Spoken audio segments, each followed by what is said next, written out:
Hi friends, welcome to infinite world of GK. ഇന്ന് നമ്മൾ കാണാൻ പോകുന്നത് കേരള നിയമസഭ അന്താരാഷ്ട്ര പുസ്തകോത്സവത്തിൻ്റെ ഭാഗമായി നടത്തുന്ന ക്വിസ് മത്സരത്തിലേക്കുള്ള പ്രധാനപ്പെട്ട ചില ചോദ്യങ്ങളും ഉത്തരങ്ങളുമാണ്. കേരള നിയമസഭ അന്താരാഷ്ട്ര പുസ്തകോത്സവം 3ാം എഡിഷൻ്റെ ഭാഗമായി ഹൈസ്കൂൾ, ഹയർ സെക്കൻഡറി, കോളേജ് വിദ്യാർത്ഥികൾക്കും പൊതുജനങ്ങൾക്കുമായി ക്വിസ് മത്സരങ്ങൾ സംഘടിപ്പിക്കുന്നുണ്ട്. ഹൈസ്കൂൾ, കോളേജ് വിദ്യാർത്ഥികൾക്കായി കണ്ണൂർ, കോഴിക്കോട്, എറണാകുളം, കോട്ടയം, തിരുവനന്തപുരം മേഖലകളിലായി പ്രാഥമിക മത്സരങ്ങളും നിയമസഭാ മന്ദിരത്തിൽ വെച്ച് സെമിഫൈനൽ, ഫൈനൽ മത്സരങ്ങളും നടക്കുന്നതാണ്. പൊതുജനങ്ങൾക്കുള്ള മത്സരങ്ങൾ നിയമസഭാ മന്ദിരത്തിൽ വെച്ചാണ് നടക്കുന്നത്. കൂടുതൽ വിവരങ്ങൾക്കായി www.klibf.niyamasabha.org എന്ന സൈറ്റ് സന്ദർശിച്ചാൽ മതി. വിവരങ്ങളൊക്കെ അവിടെ കൊടുത്തിട്ടുണ്ട്. അപ്പോൾ നമുക്ക് ചോദ്യങ്ങൾ നോക്കാം. കേരളത്തിൻ്റെ സാംസ്കാരിക ഗാനമായ ജയ ജയ കോമള കേരള ധരണി എന്ന ഗാനം എഴുതിയത് ആരാണ്? ബോധേശ്വരൻ. ഇവിടെ കൊടുത്തിരിക്കുന്ന ചിത്രം നോക്കുക. ഈ കവിതാ സമാഹാരത്തിൻ്റെ 100ാം വാർഷികം 2022 ആഘോഷിച്ചു. ഏതാണ് ഈ കവിതാ സമാഹാരം? ചണ്ടാല ഭിക്ഷുകി. കുമാരനാശാൻ എഴുതിയ ചണ്ടാല ഭിക്ഷുകി. 2024 പ്രസിദ്ധീകരണത്തിൻ്റെ 50ാം വാർഷികം ആഘോഷിക്കുന്ന ചെറുകാടിൻ്റെ ആത്മകഥയുടെ പേരെന്താണ്? ജീവിതപാത. 2024 അരനൂറ്റാണ്ട് പിന്നിടുന്ന M. മുകുന്ദൻ്റെ പ്രശസ്തമായ നോവൽ ഏതാണ്? മയ്യഴിപ്പുഴയുടെ തീരങ്ങളിൽ.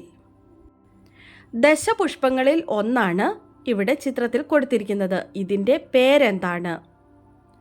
മുയൽ ചെവിയൻ. എമിലിയ സോഞ്ചിഫോളിയ എന്നാണ് ശാസ്ത്രനാമം. ദശപുഷ്പങ്ങൾ ഏതൊക്കെയാണെന്ന് നമുക്കൊന്ന് നോക്കാം. മുക്കുറ്റി, ചെറുള, ഉഴിഞ്ഞ, തിരുതാളി, പൂവാങ്കുരുനില, കറുക, നിലപ്പന, വിഷ്ണുക്രാന്തി, കയ്യോന്നി, മുയൽ ചെവിയൻ. ഇവയൊക്കെയാണ് ദശപുഷ്പങ്ങൾ എന്ന് അറിയപ്പെടുന്നത്. ഇവിടെ തന്നിരിക്കുന്ന ചിത്രം നോക്കുക. ഇടുക്കിയിലെ മറയൂർ ഭാഗത്ത് കാണപ്പെടുന്ന ഇതിൻ്റെ പേരെന്താണ്? മുനിയറ. ഈ ചിത്രത്തിൽ കാണുന്ന വാദ്യോപകരണം തിരിച്ചറിയുക. കൂത്തിൻ്റെയും കൂടിയാട്ടത്തിൻ്റെയും പ്രധാന പക്കവാദ്യമാണിത്. ഏതാണ് ഈ വാദ്യം? മിഴാവ്. സിഖ് മതവിശ്വാസികൾ അവരുടെ പുണ്യഗ്രന്ഥമായ ഗുരുഗ്രന്ഥ സാഹിബിന് കേടുപാടുകൾ പറ്റിയാൽ മരണാനന്തര ചടങ്ങുകൾ നടത്തി സംസ്കരിക്കുന്നു. ഈ ചടങ്ങിൻ്റെ പേരെന്താണ്? അഗൻ ഭേദ് സേവ. ആന്ധ്രാപ്രദേശിലെ ഗുണ്ടൂർ നഗരത്തിലെ ഒരു പ്രധാന സ്മാരകമാണ് ചിത്രത്തിൽ കാണുന്നത്. ഇത് ആരുടെ പേരിലാണ് അറിയപ്പെടുന്നത്? പാകിസ്ഥാന്റെ സ്ഥാപകനായ മുഹമ്മദ് അലി ജിന്നയുടെ പേരിലാണ് അറിയപ്പെടുന്നത്. ജിന്ന ടവർ എന്നാണ് ഇതിൻ്റെ പേര്. മലയാള സാംസ്കാരിക സാഹിത്യ ചരിത്രത്തിലെ ഒരു അതുല്യ പ്രതിഭയുടെ ജീവിതത്തിലെ അന്ത്യനാളുകൾ ചെലവഴിച്ച സ്ഥലമാണ് ഇവിടെ ചിത്രത്തിൽ കൊടുത്തിരിക്കുന്നത്. ഇത് എവിടെയാണ്?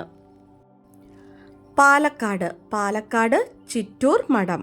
തുഞ്ചത്ത് രാമാനുജൻ എഴുത്തച്ഛൻ അന്ത്യനാളുകൾ ചെലവഴിച്ച സ്ഥലമാണ് ഇത്. സൂചനകളിൽ നിന്ന് വ്യക്തിയെ തിരിച്ചറിയുക. അതാണ് അടുത്ത ചോദ്യം. നമുക്ക് നോക്കാം. 1889 ഏപ്രിൽ 13 തിരുവനന്തപുരത്ത് ജനിച്ച ഇദ്ദേഹത്തിൻ്റെ സഹപാഠിയായിരുന്നു പട്ടം താണുപിള്ള. കോളേജിൽ അധ്യാപകനായിരുന്ന അദ്ദേഹത്തിൻ്റെ കാർക്കശ്യം നിമിത്തം കടുവ എന്നും ഇംഗ്ലീഷിലെ പദപ്രയോഗങ്ങൾ കാരണം ഡോക്ടർ ജോൺസൺ എന്നും വിളിപ്പേരുകൾ കിട്ടി. പിന്നീട് അദ്ദേഹത്തിൻ്റെ പ്രവർത്തന മേഖല മറ്റൊന്നായി മാറി. തിരുവിതാംകൂർ രാജഭരണത്തിലെ കെടുകാര്യസ്ഥിതികളെ രൂക്ഷമായ ഭാഷയിൽ അദ്ദേഹം വിമർശിച്ചു. അധ്യാപകൻ, സാഹിത്യ ആചാര്യൻ, ചരിത്രകാരൻ, പത്രപ്രവർത്തകൻ തുടങ്ങി അറിവിൻ്റെ വിശ്വദർശനം മലയാളിക്ക് സാധ്യമാക്കിയ ഇദ്ദേഹത്തിൻ്റെ സ്മാരകം തിരുവനന്തപുരത്തുണ്ട്. ആരാണ് ഇദ്ദേഹം? കേസരി ബാലകൃഷ്ണപിള്ള. അടുത്തത് നോക്കാം.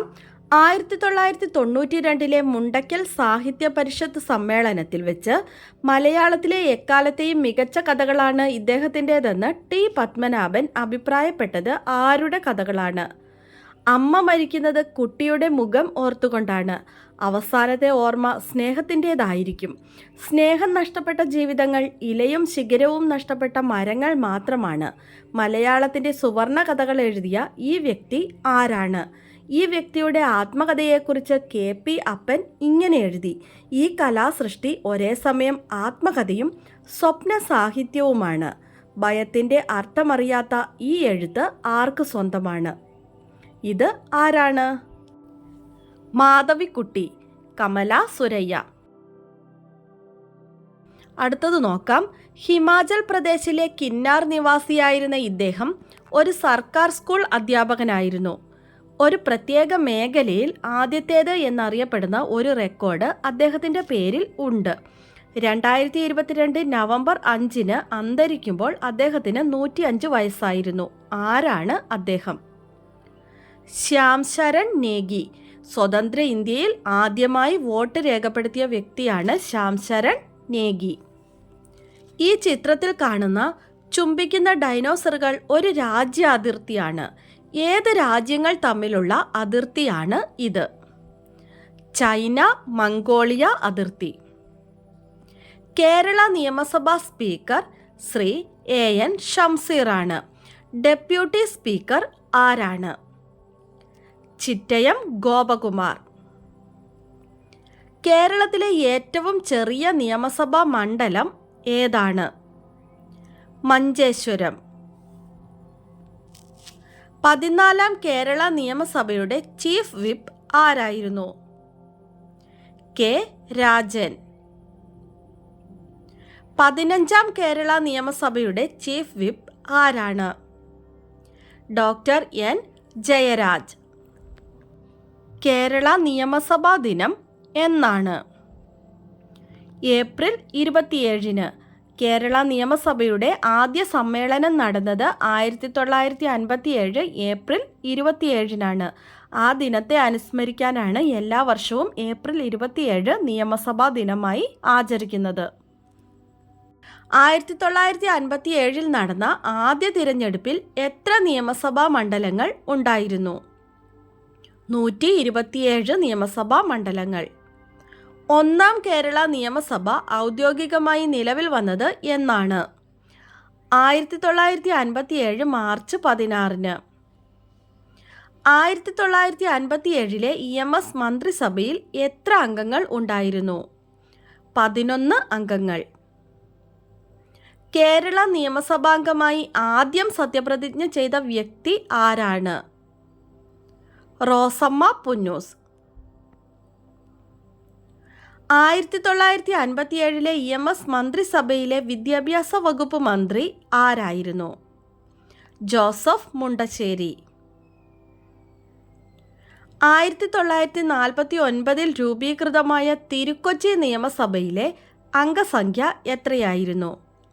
178. മൊണ്ടേഗു ചെംസ്ഫോർഡ് ഭരണപരിഷ്കാരമനുസരിച്ച് രൂപീകൃതമായ മദ്രാസ് ലെജിസ്ലേറ്റീവ് കൗൺസിൽ ഉദ്ഘാടനം ചെയ്ത ദിവസം എന്നാണ്? 1921 ജനുവരി 12.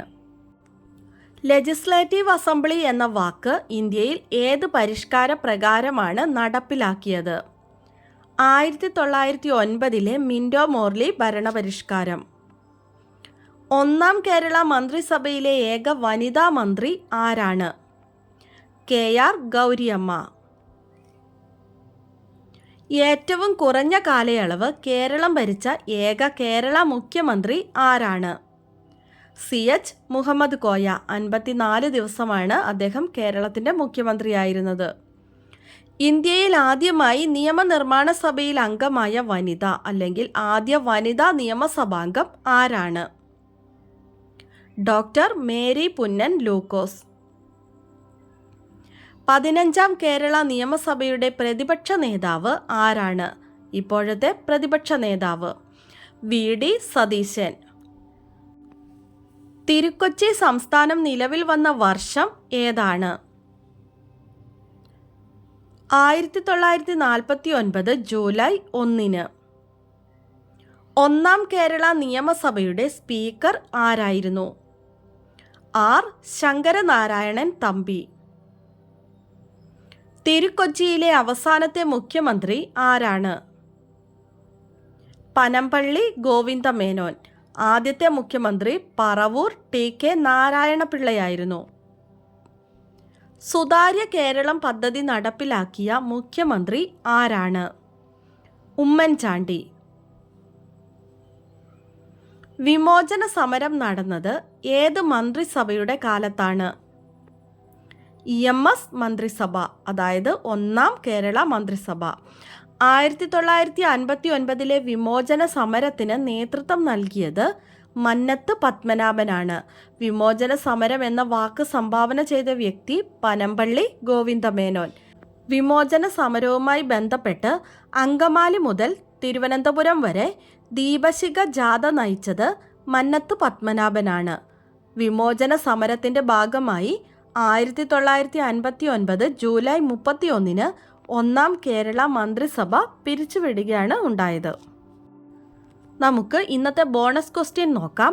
ഏറ്റവും കൂടുതൽ കാലം കേരളത്തിൽ ഉപമുഖ്യമന്ത്രിയായിരുന്നത് ആരാണ്? ഏറ്റവും കൂടുതൽ കാലം കേരളത്തിൽ ഉപമുഖ്യമന്ത്രിയായിരുന്നത് ആരാണ്? ആൻസർ അറിയാവുന്നവർ വേഗം തന്നെ കമൻറ്റ് ചെയ്തോളൂ. ഇന്നത്തെ വീഡിയോ നിങ്ങൾക്ക് എല്ലാവർക്കും ഇഷ്ടമായി കാണുമെന്ന് വിചാരിക്കുന്നു. ഇഷ്ടമായ ലൈക്ക് ചെയ്യാനും നിങ്ങളുടെ കൂട്ടുകാർക്കൊക്കെ ഒന്ന് ഷെയർ ചെയ്ത് കൊടുക്കാനും അതുപോലെ തന്നെ സബ്സ്ക്രൈബ് ചെയ്യാതെ കാണുന്ന കൂട്ടുകാരുണ്ടെങ്കിൽ ഒന്ന് സബ്സ്ക്രൈബ് ചെയ്യാനും മറക്കല്ലേ. പുതിയൊരു വീഡിയോയുമായി നമുക്ക് വീണ്ടും കാണാം. Thanks for watching.